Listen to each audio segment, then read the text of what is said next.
Bonjour et bienvenue à toi dans cette nouvelle vidéo. Aujourd'hui, on va voir ensemble comment trouver son fournisseur en Chine en 2024. Quels sont les éléments à connaître, quels sont les éléments à savoir, parce que c'est souvent une question qui revient et finalement on ne sait pas trop comment s'y prendre quand on débute sur Amazon ou même quand on est déjà avancé sur Amazon. J'espère beaucoup pouvoir t'apporter des nouvelles informations. Si tu démarres sur Amazon, comment est-ce que tu t'y prends? Avant tout, je me présente. Moi, c'est Christophe Alain et je suis expert Amazon FBA maintenant, où j'ai généré plus de 50 000 euros de chiffre d'affaires les 6 premiers mois lorsque j'ai démarré sur Amazon il y a de ça 2 ans. J'ai aussi ma propre formation, mon propre programme d'accompagnement pour les débutants ou les personnes qui veulent tout simplement scaler leur business, Amazon Cashflow, où j'aide plus de 500 élèves au quotidien à développer leur propre business model Amazon. On va voir maintenant ensemble la partie fournisseur parce que ça reste quand même un aspect, une étape importante et cruciale dans son développement de son business et je vais t'apporter tout un tas d'éléments que du coup tu pourras répliquer tout de suite après la fin de cette vidéo. Allez, c'est parti. Déjà, qu'est-ce qu'un fournisseur? On va déjà commencer par la définition d'un fournisseur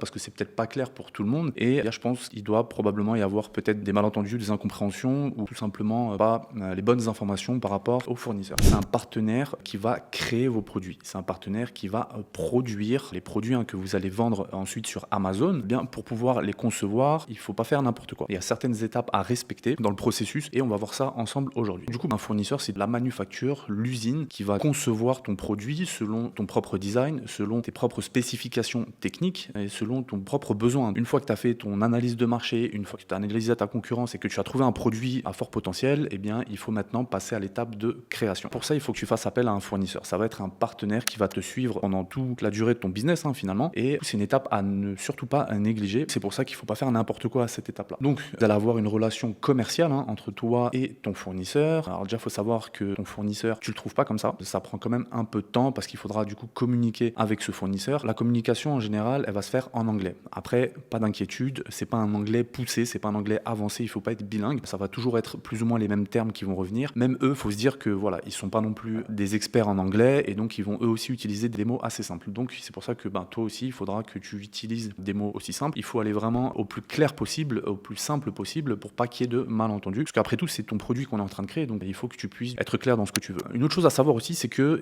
tu peux avoir plusieurs fournisseurs. Tu peux avoir plusieurs fournisseurs pour plusieurs raisons. Si tu as deux produits différents. Parce qu'il faut savoir qu'un fournisseur crée en général un seul et unique produit sur un marché. Par exemple, si tu veux créer un aquarium électrique, ça va être un type de fournisseur qui va te fournir ça. Sauf que si maintenant tu vends en parallèle un deuxième produit qui peut être par exemple une tondeuse à barbe, ça va être un autre type de fournisseur qu'il faudra contacter. Donc dans ce cas-là, tu auras deux fournisseurs différents. Il peut y avoir aussi un autre cas où tout simplement tu crées un bundle. Ça veut dire que tu as ton produit de base, on va dire un aquarium électrique, ok, mais tu veux ajouter un accessoire en plus, mais ton fournisseur ne peut pas créer cet accessoire. Il faudra donc que tu contactes un deuxième fournisseur qui lui va créer cet accessoire que tu vas faire envoyer chez ton premier fournisseur d'aquarium électrique et ensuite ce premier fournisseur va intégrer cet accessoire en plus dans le packaging final. Donc dans ces cas-là, tu vas traiter avec plusieurs fournisseurs. Donc là avec deux fournisseurs différents, mais c'est quand même à savoir, c'est que un fournisseur ne pourra pas te créer tous les produits que tu veux. Ça va pas être possible. Ensuite, la majorité des fournisseurs aujourd'hui se trouvent en Chine. C'est plus de 80% aujourd'hui des fournisseurs mondiaux. Alors je crois qu'ils prennent 14% de mémoire ou un peu plus de l'ensemble du marché de fourniture au monde. Ça va être en Chine que tu vas du coup concevoir tes produits. Alors oui, tu pourras, si tu veux, trouver des fournisseurs ailleurs, comme par exemple au Maroc, pour tout ce qui va être huile, tout ce qui va être cosmétique. Tu pourras aussi trouver certaines épices, par exemple, côté Inde, textile côté Vietnam. Enfin voilà, tu peux trouver effectivement d'autres fournisseurs pour d'autres marchés, pour d'autres produits ailleurs qu'en Chine. Par contre, l'avantage de passer par la Chine, c'est que, étant donné que c'est développé, du coup pour toi, ça va être beaucoup plus simple de passer directement par la Chine. Surtout quand tu es débutant, moi je te conseille clairement de partir au plus simple. Tu te compliques pas la vie, n'essaye pas de rentrer dans des choses complexes, compliquées. Tu as d'autres choses à faire en tant que débutant, tu dois te concentrer sur l'essentiel et je pense que ça sert à rien que tu te rajoutes des barrières en plus, de la friction en plus. Concentre-toi, vraiment va au plus simple. Pourquoi la Chine? C'est la plus grosse concentration de fournisseurs au monde. C'est là-bas où tu vas avoir la quasi-totalité des produits que tu voudras concevoir et en Chine tu pourras le trouver assez facilement. Il y aura aussi une plateforme dédiée pour faire tes achats, contacter tes fournisseurs et les faire envoyer dans les entrepôts d'Amazon. Tu as des plateformes dédiées en Chine qui sont plutôt assez optimisées. Pour nous, les petits acheteurs, les petits revendeurs, pour nous, ça va être un avantage non négligeable parce que ça va être assez clair en fait dans ta recherche produit de passer par ces plateformes-là, vu qu'elles sont optimisées justement pour pouvoir contacter les fournisseurs, passer ses commandes. Il y aura aussi des garanties, donc quand on va passer ses premières commandes qui vont peut-être coûter plusieurs milliers d'euros, voilà, il y a quand même des assurances, des garanties, etc. Moi, je me tourne clairement vers la Chine. Il y a aussi la partie compétitivité. Il faut savoir qu'en Chine, les fournisseurs sont très compétitifs. Ça veut dire que tu ne trouveras quasiment moins cher ailleurs en termes de logistique, en termes de vitesse d'exécution, de production de tes produits. Finalement, tu ne trouveras pas mieux ailleurs. Moi, par exemple, j'ai un fournisseur qui se trouve en dehors de la Chine, donc dans un autre pays. Je peux te dire que d'expérience, ça reste assez compliqué. En tout cas, c'est un peu plus compliqué que la Chine parce que dès que je veux apporter un nouvel élément, par exemple, un design différent, une modification, une amélioration, eh bien, ça prend tout de suite plusieurs semaines. Dans certains cas, ça m'a pris plusieurs mois à les concevoir. Sauf qu'en Chine, ils sont imbattables sur les délais de production, ils sont imbattables sur les délais de livraison et sur toute la partie, du coup, logistique et création. Donc, c'est pour ça que je préfère largement, moi, du coup, passer par mes fournisseurs en Chine parce que c'est beaucoup plus simple et on gagne énormément de temps. Maintenant, si demain, toi, tu veux améliorer ton produit ou le modifier, les fournisseurs en Chine sont tout à fait capables d'apporter ces améliorations, de t'apporter ces modifications sur tes produits. Sauf que quand tu passes par un autre pays, eh bien, ça devient tout de suite plus compliqué et beaucoup plus cher aussi. Donc, c'est pour ça que, voilà, moi, par rapport à mon expérience et de ce que j'observe, en Chine, les fournisseurs sont beaucoup plus agiles sur tout ce qui va être modification et production. Avec toutes ces informations, on voit tout de suite qu'en Chine, on aura beaucoup plus de possibilités, du coup, de modification. On aura beaucoup plus de possibilités sur les choix de produits, sur les catalogues de produits que partout ailleurs dans le monde. Alors après, je dis pas, c'est pas parce que tu vas trouver un fournisseur peut-être en France qui va t'apporter un produit qualitatif que ça va être meilleur pour ton business entre guillemets. Alors oui, la qualité effectivement ça joue, sauf que si derrière tu dois passer un temps fou à concevoir ce produit qui va te coûter très très cher et que tu arriveras à peine à te positionner sur le marché, finalement c'est pas ça qu'on veut sur Amazon. Nous en tant que vendeurs, ce qu'on veut, c'est avant tout être compétitif, c'est avant tout récupérer un maximum de cash flow en un minimum de temps en proposant un produit de qualité. On veut absolument pas mettre des mois, des années à concevoir un produit. Enfin voilà, on veut pas créer une superbe marque internationale qui va être top numéro 1 partout dans le monde et que tout le monde va nous connaître. Non, on veut pas développer un Philips, on veut pas développer un L'Oréal. Nous, ce qu'on veut, c'est vraiment pouvoir se positionner par rapport à nos compétiteurs, par rapport à notre concurrence et pouvoir récupérer du cash flow assez rapidement. Donc, on entend souvent aussi en Chine, nos produits sont de mauvaise qualité, c'est nul, etc. C'est faux. C'est faux, clairement. Pourquoi ? Parce qu'il y a différentes gammes de prix au niveau des achats de ton produit en Chine. Je m'explique. Maintenant, si par exemple, tu vas commander, je sais pas moi, 500 unités d'une tondeuse à barbe. Si sur tes 500 unités, à l'unité, tu la payes $2, il faut savoir bon, déjà que là-bas, la devise, ça va être le dollar. Donc, si tu la payes par exemple $2, oui, tu auras une mauvaise qualité. Mais pour ce même type de produit, tu peux le payer le double, peut-être $4. Et à ce moment-là, tu vas voir que la qualité va être bien meilleure. En gros, ça va vraiment dépendre de combien est-ce que tu vas payer à l'unité, à la pièce. Et c'est ça qui va déterminer si ton produit va être quali ou pas. Donc, plus tu vas payer cher ton produit à l'unité et plus ta qualité sera bonne. Il faut savoir qu'aujourd'hui, les plus grosses marques au monde se fournissent en Chine. Apple a des usines en Chine, le cosmétique a des usines en Chine, les textiles ont des usines en Chine, etc. Donc, ils sont tout à fait capables de te produire des produits de très très bonne qualité. Il y a certaines usines là-bas qui ont des milliers et des milliers d'employés. Donc, c'est une idée reçue qu'on a aujourd'hui sur dès qu'on achète en Chine, made in China, forcément la qualité elle est nulle. Regarde la plupart de tes produits que tu as chez toi, quand tu regardes derrière, c'est made in Thailand, made in China, made in Taiwan. Donc non, en Asie, les produits sont tout aussi quali. Après, ça va vraiment dépendre de toi, de la manière dont tu vas sourcer tes produits, le besoin que tu auras et quel est le cahier des charges que tu vas apporter à ton fournisseur qui va déterminer si ton produit est quali ou pas. Donc comme je le disais, il y aura aussi un large choix de produits. Ça veut dire que tu auras le choix dans tes produits. Aujourd'hui, pour pouvoir se positionner sur Amazon, il va être important de se différencier de la concurrence et donc ça va passer par des améliorations de ton produit, ça va passer par un design différent, une fonctionnalité différente. Donc ça, tes fournisseurs en Chine sont tout à fait capables de le faire. Et aussi, il va y avoir un pipeline qui va être optimisé sur tout ce qui est exportation. Aujourd'hui, toute la partie logistique, donc entre ton fournisseur en Chine et les entrepôts d'Amazon, eh bien, ces canaux de distribution, ces canaux de transport existent déjà et ils sont optimisés justement pour nous, les petits vendeurs, à pouvoir les emprunter. Donc ça veut dire que tout ce processus-là est déjà connu de tes fournisseurs en Chine. Ça va être assez simple pour eux et donc pour toi d'organiser cette logistique une fois que tu as passé ta commande. Que ce soit côté USA, que ce soit côté Japon, que ce soit côté Australie, côté Europe, peu importe, dis-toi que canaux de transport, ils ont déjà été éprouvés, ils sont utilisés tous les jours. Donc tes fournisseurs, ça, ils savent s'y prendre. Et même tes partenaires avec qui tu vas travailler, donc les freight forwarders, ça va être tes partenaires tout simplement, tes logisticiens, eux aussi les connaissent et les connaissent par cœur. Donc il n'y aura aucune surprise, il n'y aura aucune friction et ça pourra aller très très vite. Un exemple, si ton fournisseur a fini de produire tes produits lundi, ils peuvent partir dès lundi. Tu vas pas être obligé d'attendre mardi, une semaine pour avoir voilà, je ne sais quel élément, je ne sais quelle information. Or que si tu passes par un autre pays, je sais pas, par exemple la Pologne, tu veux faire produire tes produits en Pologne ou même en France, localement en France, alors oui, la distance va être plus courte, mais par contre derrière, le transport va être peut-être pas optimisé. Alors si c'est en France, oui, ça va être assez simple en réalité. Par contre, les prix vont être assez chers aussi. Maintenant, si ton fournisseur est, je sais pas, au Maroc ou ailleurs, ça va être compliqué. Crois mon expérience, je l'ai personnellement expérimenté et en termes de transport, c'était une vraie galère. J'ai perdu beaucoup de temps, beaucoup d'argent. Alors que si je les avais fait directement concevoir en Chine, eh bien, j'aurais pas perdu voilà, tout ce temps et tout cet argent. Donc dis-toi qu'il y a cette partie partie-là aussi qui est non négligeable dans ton business parce que ce que tu veux toi en tant que revendeur Amazon, c'est aller vite dans l'exécution. Il faut savoir que aussi, la Chine, c'est un pays, c'est un État qui est vraiment très très grand et tous les fournisseurs ne se retrouvent pas dans les mêmes régions. C'est pour ça que moi, je t'ai créé exprès pour toi, c'est totalement gratuit. Ça va être une map, une cartographie complète de la Chine avec, en fonction des régions, quel type, quelle catégorie de produits tu pourras trouver. Que ce soit du produit électrique, que ce soit du textile, que ce soit du cosmétique, que ce soit, je sais pas, peu importe. Voilà, cette cartographie est complète, donc n'hésite pas, clique, il y a un lien dans la description, elle est totalement gratuite. Tu peux la télécharger et tu pourras même l'utiliser pour ton business, pour savoir voilà à peu près où est-ce que se trouvent les fournisseurs, où est-ce qu'il faudra que tu cherches, et voilà, ça te donnera une idée vraiment précise, quel type de catégorie de produits se trouve dans quelle région. Je vais te montrer de quoi elle ressemble tout simplement, donc c'est parti, on se retrouve sur mon écran. Alors voilà, du coup je t'ai créé cette petite carte qui est totalement gratuite, comme je te l'ai dit, donc n'hésite pas. Donc tu vois que typiquement, voilà, en fonction du type de produit que tu voudras acheter, que tu voudras contacter ton fournisseur, eh bien on voit que tu as une certaine répartition en fonction de la catégorie tout simplement de ton produit. Donc n'hésite pas, c'est une carte, elle est assez complète au niveau des fournisseurs et je pense qu'elle pourra énormément t'aider. Donc si ça t'intéresse, bien clique dans la description, il y a un lien qui te permettra du coup de télécharger cette carte. Ensuite, qu'est-ce qu'il faut prendre en compte lorsqu'on contacte son fournisseur en Chine?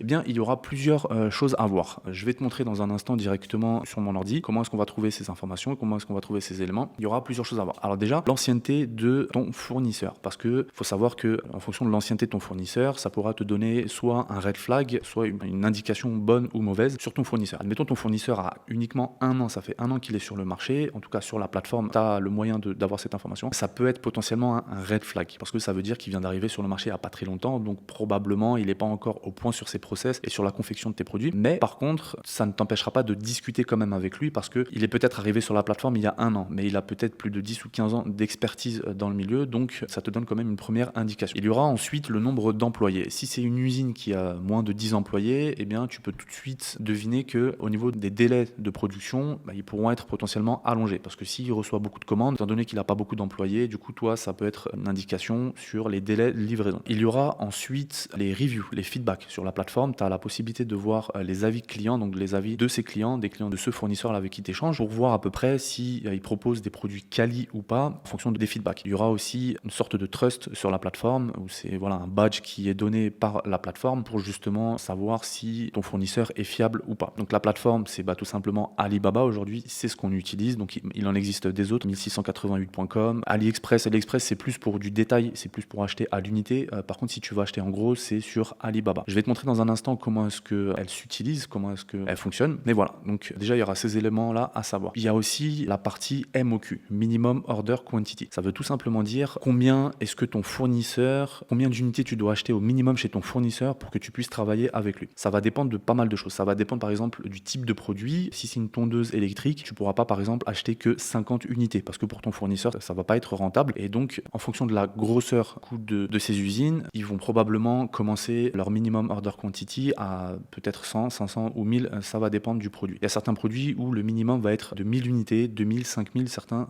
10 000. Si c'est des petits produits en général, des petites en termes de taille, en termes de poids, eh bien en général les MOQ sont assez élevés. Ça peut dépasser le 10 000, même le 50 000. Mais si ce sont des produits qui vont être assez volumineux, assez gros, etc., en général les quantités minimum de commandes vont être assez basses et donc pour toi ça peut être aussi une manière pour tester le produit. Donc tu n'es pas obligé de commander 500, 1000, 2000 unités, tu peux commander 100 unités, le tester sur Amazon et voir si ton produit vend, et à ce moment-là, s'il vend, eh bien tu commanderas une plus grosse unité. Il y aura aussi la partie transport. Alors il faut savoir que ton fournisseur de base, il va te proposer le transport, il va te proposer l'envoi de tes produits directement dans les entrepôts d'Amazon. Moi, je préfère pas faire comme ça, je préfère faire appel à un vrai partenaire, un vrai logisticien, donc un freight forwarder qui lui va s'occuper du transport. Pour 2 raisons. Première raison, c'est que ton fournisseur a son marché, c'est pas son domaine, le transport. Lui, son domaine, c'est conception de tes produits. Ok, donc il peut y avoir de la friction, il pourrait y avoir des délais, enfin voilà, c'est pas forcément optimisé de son côté. Et deuxième raison, c'est qu'il va te faire payer beaucoup plus cher le transport. Bah ouais, parce que pour toi c'est beaucoup plus simple de lui dire oui, envoie-les. Donc derrière, il va te faire gonfler les prix et tu n'auras pas forcément le contrôle sur ta marchandise pendant le transport. Donc pour ces 2 raisons-là, moi je préfère passer directement par un freight forwarder. Donc c'est un logisticien, un partenaire logisticien. Il y en a énormément en Chine, sans problème, et on peut même les trouver sur la plateforme Alibaba. D'ailleurs, dites-moi en commentaire si vous souhaitez que j'en parle un peu plus, que je développe sur le sujet au travers d'une autre vidéo. Moi en tout cas, je préfère passer par un freight forwarder parce que lui, premièrement, c'est son métier. En plus de ça, il va pouvoir te proposer différentes manières d'envoyer. On appelle ça des incoterms. Ce sont des termes commerciaux dédiés au transport et à la logistique. Donc lui, il pourra voilà, vous pourrez discuter et voir quelles sont tes conditions à toi qui vont être les plus favorables pour les envoyer à un moindre coût. Voilà, donc c'est à peu près tout ce qu'il faudra prendre en compte lorsqu'on contacte son fournisseur, mais la majorité des éléments là que je viens de citer, eh bien, je vais vous le montrer tout simplement là dans quelques instants sur Alibaba. Et donc maintenant, sur quelle plateforme trouver son fournisseur? Vous l'aurez deviné, c'est Alibaba. Voilà, c'est là où est-ce que la majorité, en tout cas des vendeurs Amazon, vont se sourcer sur Alibaba. Donc maintenant, on va voir sur mon écran comment est-ce qu'on trouve un fournisseur, comment est-ce qu'on le contacte tout simplement et quelle manière. Enfin voilà, je vais vous montrer un peu tout ce process. Allez, c'est parti. Alors voilà, on se retrouve maintenant sur mon écran et je vais du coup vous montrer la plateforme, à quoi elle ressemble. Alors déjà, quand vous arrivez, vous allez arriver sur cette plateforme. C'est tout simplement alibaba.com. Ici, vous avez la possibilité de changer du coup la langue. Alors moi, pour la vidéo, je la mets en français, mais je préfère largement en anglais.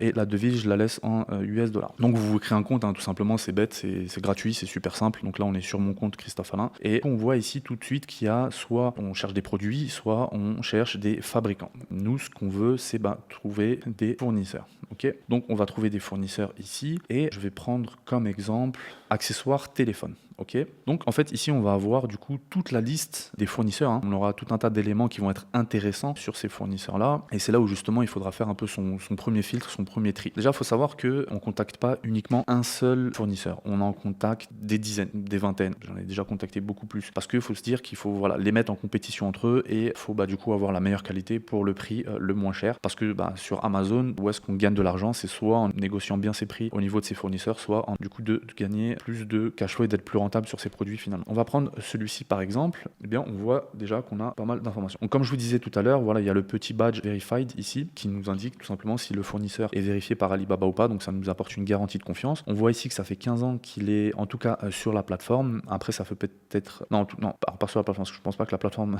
fait elle existe depuis 15 ans, mais en tout cas il a cette expertise depuis 15 ans. Ce que je voulais dire tout à l'heure en fait, c'est qu'effectivement si vous voyez il y a 1 ou 2 ans, ça veut pas forcément dire qu'il a 2 ans d'expérience, mais en tout cas sur la plateforme ça veut dire qu'il est arrivé peut-être il y a 2 ans.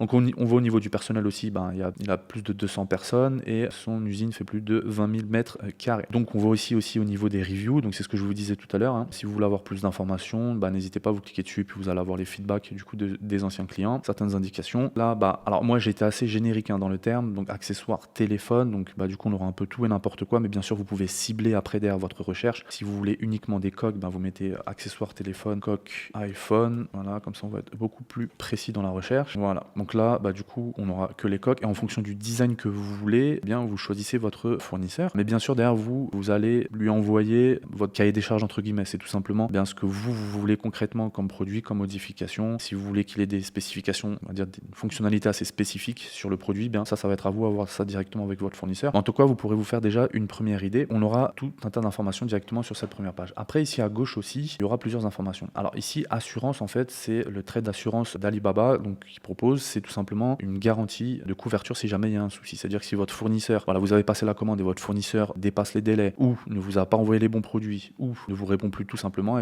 vous avez juste une requête à envoyer sur Alibaba, donc assurance, trait d'assurance, et trait d'assurance vous rembourse immédiatement la somme versée et ensuite ce fournisseur sera en litige avec Alibaba. Mais en tout cas ça peut être une garantie en plus. Donc ici vous pouvez juste cocher assurance et ne montrer uniquement les fournisseurs qui ont du coup cette trait d'assurance, mais la plupart des fournisseurs l'ont. La partie vérifiée aussi pareil, si c'est vérifié ou pas. Vous pouvez aussi jouer sur les avis, donc si vous voulez que des avis positifs ou pas. Ensuite ici vous allez avoir d'autres informations par rapport aux fournisseurs. Oui, il y aura aussi la partie certification. Il faut savoir que quand on envoie nos produits dans les entrepôts d'Amazon, il y a une certification donc européenne, de conformité européenne. Il faut que vous voyez avec votre fournisseur s'il l'a ou pas. En général, s'ils l'ont, ils l'affichent directement. On va prendre un exemple ici, ils l'affichent directement sur leur profil ici quand on descend un peu plus. Voilà, les certifications sont ici. Donc là, on voit que ce fournisseur a une certification CE, donc il n'y aura aucun problème. Vérifiez quand même si ça concerne bien ce produit, parce que des fois, il y a des petits filous de fournisseurs qui mettent des certifications européennes, de conformité européenne, mais pour d'autres produits, pas forcément sur les produits affichés. Donc une fois que vous êtes en fait ici, vous allez avoir pas mal d'informations. Je vous laisserai vous après de votre côté regarder toutes les informations, mais nous ce qui va nous intéresser, ça va être la partie produit. Donc alors j'ai pris au hasard ce fournisseur et c'est là où est-ce qu'on voit en fait les prix à l'unité. Donc là on voit quand même que c'est des prix qui vont être assez élevés. Donc on voit ici le MOQ, donc ce que je vous disais tout à l'heure. On voit ici c'est une pièce, mais en général c'est beaucoup plus parce que là à mon avis vu que c'est des produits qui sont quand même assez cher à acheter à l'unité, puisqu'on voit que ça reste de l'électronique, donc c'est pas forcément un bon exemple. Attendez, je vais peut-être en prendre un autre. Ah, on les voit ici, les MOQ. Donc ici, ouais, on voit les MOQ, donc on voit ici, c'est 100 pièces minimum pour ce produit, et les prix sont entre 42 et 69 centimes de dollars. Donc pareil, on voit les MOQ ici. Donc voilà, donc ça, en fait, ça vous donne déjà une indication sur le minimum de quantité à commander pour votre première commande. Donc on va dire que, par exemple, les 5 premiers fournisseurs m'intéressent. Ok. Là, ce que je vais vous donner une petite astuce, en fait, étant donné qu'il faudra contacter des dizaines et des dizaines de fournisseurs, vous n'allez pas vous amuser à envoyer un message par fournisseur, ça vous prendra un temps fou, ça va vous agacer, même si le message derrière va être assez personnalisé quand vous allez le faire un à un, mais du coup il y aura quand même un certain avantage. Mais en tout cas, dans le début, moi ce que je fais, c'est que je contacte en fait en bulk. Donc ça veut dire que je vais contacter une dizaine, une vingtaine, une trentaine de fournisseurs en même temps avec le même message. Donc ce que je fais, c'est que tout simplement je les mets ici en favori. Voilà, j'appuie sur le petit cœur, voilà, j'en ai mis plusieurs en favori, et ce qui se passe, c'est que une fois que c'est en favori, vous allez cliquer ici là sur votre profil et vous allez ici ensuite cliquer sur favori. Donc vous allez arriver sur cette interface et vous allez ici dans suppliers. Et là, dans suppliers, vous allez voir tous les fournisseurs que vous venez de mettre en favori. Ok. Qu'est-ce que vous allez faire? Vous allez créer un nouveau groupe. Ok. Donc moi je vais mettre un groupe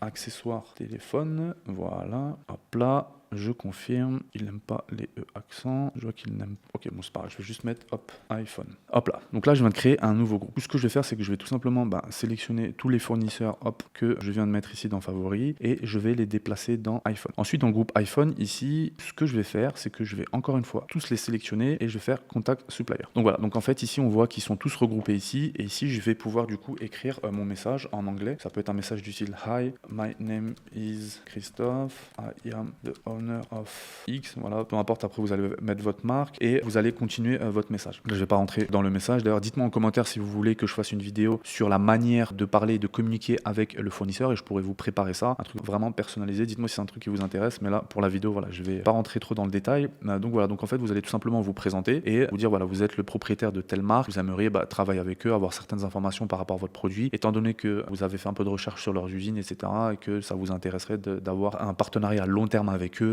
que vous vendez déjà sur Amazon, que vous avez plusieurs boutiques, blablabla, enfin voilà. Dites-moi si en commentaire si vous voulez que je travaille sur ça et puis que je pourrais vous apporter toutes ces informations et vous apporter du détail. Donc une fois que vous avez écrit votre message ici, et bien à ce moment-là, alors ici ajouter une pièce, vous pouvez mettre tout simplement votre cahier des charges, c'est juste un document que vous allez créer où vous allez détailler votre besoin tout simplement. Mettez ici, hop, vous remplissez ça et vous envoyez votre demande maintenant. Une fois que vous avez envoyé votre demande, et bien vous allez ensuite vous retrouver ici. Ici c'est tout simplement l'interface de messagerie ou plutôt votre back-end sur Alibaba où vous allez avoir tout un tas d'informations utiles comme par exemple vos commandes en cours, celles qui sont en train d'être préparées ou ont été livrées, et c'est là aussi où vous allez avoir la partie messagerie. Et c'est là où vous allez retrouver en fait tous vos messages à qui vous allez envoyer et quand votre fournisseur vous répondra. Et c'est là finalement où vous allez du coup discuter avec. Voilà, ici vous allez tout simplement échanger au quotidien. Donc alors tout ça là je le fais sur ordinateur, mais sachez qu'il existe aussi l'application. Moi typiquement ça m'aide énormément parce qu'il faut savoir qu'entre l'Europe et la Chine il y a un gros décalage horaire. Donc eux commencent à vous contacter à partir de 2-3 heures du matin. Voilà, le matin vous vous réveillez, vous n'avez pas forcément le temps d'être sur le PC, vous pouvez tout de suite les contacter ou même dans la journée depuis votre application, c'est assez pratique je trouve. C'est là aussi donc vous allez avoir